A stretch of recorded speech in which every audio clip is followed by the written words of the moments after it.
J'ai plus refait de crise d'angoisse depuis décembre 2024. En fait, j'ai l'impression de vivre un état d'éveil, en fait. Et ça me fait du bien, ça me fait un bien fou. Pourtant, avant, ce n'était Hmm. pas le cas. Aujourd'hui, je prends soin de moi. Je me vois le monde autrement. Je m'appelle Bernadette Mandeng. Je suis mariée, j'ai 4 enfants. Je suis entrepreneur, je fais dans la restauration et moi, j'ai beaucoup souffert des crises d'angoisse. J'en faisais pratiquement 2 à 3 fois par semaine. Et l'anxiété, c'est venu au fur et à mesure. Je faisais des crises d'angoisse, j'ai développé des peurs. J'avais peur de tout, peur de sortir, peur de rester même chez moi toute seule. Je dépendais de tout le monde, de mon mari, de mes enfants, même de mes amis. Et c'était très compliqué. En fait, moi, j'étais allée accompagner ma fille qui fait de l'athlétisme. J'étais assise en plein stade. Je n'étais pas stressée, je n'étais pas angoissée, j'avais aucun problème. Et je me suis mise à trembler. J'ai rien compris. J'ai fait de l'hyperventilation, des bouffées de chaleur. Je comprenais pas directement. Je me suis mise à paniquer. Je me souviens comment ce jour, tout le stade était en alerte et directement on a appelé le SAMU parce qu'en fait personne ne comprenait ce qui m'arrivait. Moi aussi je comprenais pas ce qui m'arrivait. Moi je pensais à un arrêt cardiaque ou un AVC. Je comprenais pas et c'était la panique totale en fait. C'est quand le SAMU est venu qu'ils ont réussi à me porter. Je suis sortie du stade. Tous les regards étaient sur moi et ma fille aussi. Elle pleurait, c'était pas bien pour elle et pour moi. Quand je suis arrivée à l'hôpital, on m'a dit, oui, madame, vous faites une crise d'angoisse. Bon, je savais pas que ça allait revenir, sauf que après, j'ai fait environ un mois, c'est pas revenu.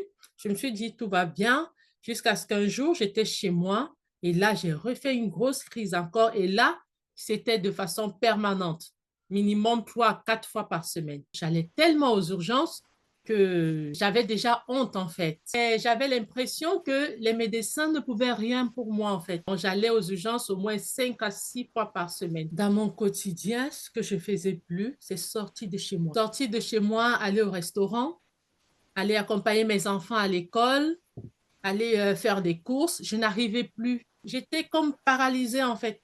Je ne pouvais plus rien faire. Et le problème, c'est que ce n'était pas seulement dehors, même à la maison. J'avais peur Mhm. même de ma maison. C'est fou, hein? À cette époque, hein, j'étais le genre de femme, je n'aimais pas montrer mes larmes, je n'aimais pas montrer mes faiblesses. Donc, moi, je me sentais brisée parce que quand je Hmm. voyais mes responsabilités, je voyais ma boutique, il faut gérer ma boutique, il faut gérer mes affaires, il faut gérer mon foyer, mes enfants, ma famille. Je me disais, mais je ne peux plus rien faire. En fait, c'est comme si je devenais folle, en fait, parce que je ne Mhm. pouvais plus rien contrôler, rien faire. J'étais au bout de mon souffle quand j'ai trouvé Femme Phoenix. J'étais allée à l'hôpital comme ça, voir un psychiatre, parce que déjà, j'étais sous traitement.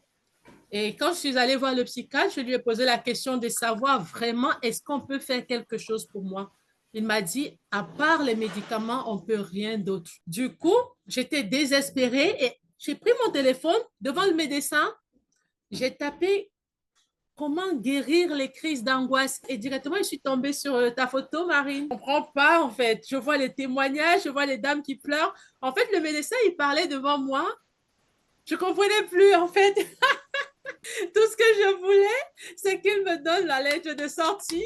Parce que je voyais comment les gens, les femmes pleuraient, faisaient des beaux témoignages. Je disais non, non, non, non, non, non, non, non, non. Je comprends pas. Il faut que je m'asseye bien. J'ai pas réfléchi. Il fallait que je fasse quelque chose parce que c'est moi qui vivais la chose. Je sais que ça, c'est un budget, mais je vais en vacances chaque année. Si on va Mhm. faire le calcul, moi j'aime un peu les chiffres, je vais en vacances chaque année.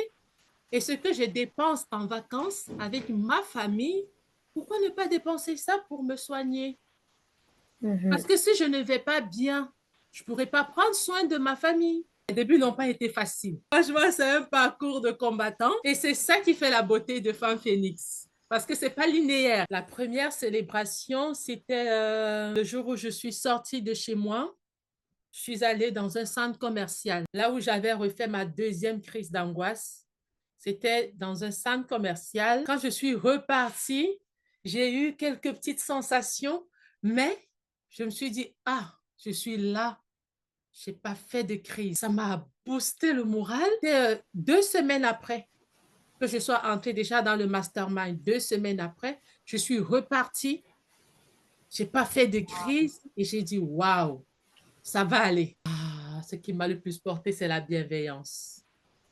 Franchement, la bienveillance de tous les coachs, en même temps les ateliers aussi, les échanges, les partages. Bref, on se rend compte qu'on n'est pas seul en fait. On se rend compte que ce qu'on vit, d'autres personnes vivent la même chose. Beaucoup d'amour. C'est beau en fait. Je retournais lire les victoires, les témoignages, je retournais lire et ça me faisait du bien. Je regrette plus mon passé. Je suis la Bernadette de maintenant qui vit l'instant présent en se projetant. Déjà, ma fille m'avait promis que maman, avec tout ce que tu as vécu, et je vois comment tu es lumineuse, tu te sens bien, je vais t'offrir un cadeau. Et ce cadeau, c'était quoi? Elle est sortie championne de sa catégorie. Elle est venue, elle m'a donné sa médaille. Elle me dit, maman, tu as fait ta première crise d'angoisse parce que tu étais partie m'accompagner lors d'une compétition. C'était les départementales. Maintenant, moi, je vais t'amener la médaille des régionales. Bref, ça m'a tellement touchée. J'ai pleuré. Franchement, je suis couverte d'amour. Mon mari me porte tout le temps. Il est content. Les enfants sont... Parce qu'en fait, ce sont mes complices, ce sont mes amis. On a vécu ça ensemble. Il me dit tout le temps, tu es lumineuse, tu me plais. Bref, tout le monde est content à la maison. Je me rends compte aujourd'hui qu'eux-mêmes sont fiers de moi. Je suis fière de mon parcours parce que j'avais perdu ma joie de vivre. Je n'arrivais même plus à sourire, en fait. Même quand j'essayais de sourire, j'avais peur. Je prends plus de médicaments depuis. J'ai arrêté les médicaments 2 semaines quand je suis entrée dans le mastermind. Je me suis concentrée sur mes routines. Et du coup, ça n'a pas été facile. Faire les routines, faire des rechutes. Nous avons des capacités en nous que parfois nous ignorons. C'est vrai que quand on a l'anxiété, on se dit on ne peut rien. On peut le faire. On peut le faire. Quand je pense à la Bernadette, le jour qu'on me sortait du stade, c'est une affaire que tout le monde a connue ici à Lille. Bah oui, parce que c'était en plein compétition. Quand je pense à cette Bernadette, et aujourd'hui, c'est cette Bernadette qui parle comme ça, moi, si je l'ai fait, elles peuvent le faire. Franchement, elles sont capables, peu importe le stade où elles sont, peu importe au niveau où elles sont capables de rebondir et qu'elles ne laissent pas l'anxiété leur faire croire le contraire. Elles sont capables. La différence qu'il y a entre un psychiatre, psychologue et le mastermind, c'est que dans le mastermind, on est accompagné, on est porté jusqu'au chemin de la guérison. Les médicaments, ça ne guérit pas, mais c'est la béquille, ça nous aide. Et franchement, ces femmes-là m'ont donné des énergies positives. Moi, déjà, à l'hôpital, le simple fait de voir les femmes là en train de pleurer, pour moi, c'est comme si j'étais déjà guérie. Pourtant, j'étais encore souffrante. Ben, parce que ça me faisait du bien, en fait. Et vraiment, cette énergie positive-là, que toutes elles qui vont regarder cette vidéo soient déjà guéries. Donc, quand elles vont regarder cette vidéo, qu'elles commencent à se dire qu'elles sont déjà guéries. Parce que c'est ce qu'on déclare, hein, qu'on vit. Donc, si elles disent déjà qu'elles sont guéries, qu'elles considèrent qu'elles sont guéries. La dernière chose, c'est merci. Merci. Merci à toutes les coachs, à Myriam, à Sophie, à tout le monde. Merci d'avoir créé ce programme. Vous m'avez aidé. C'est-à-dire, je viens de loin, j'ai beaucoup souffert. Aujourd'hui, je parle avec joie. Si moi, Bernadette, aujourd'hui, je peux parler comme je parle, ça veut dire qu'elles aussi, elles peuvent le faire.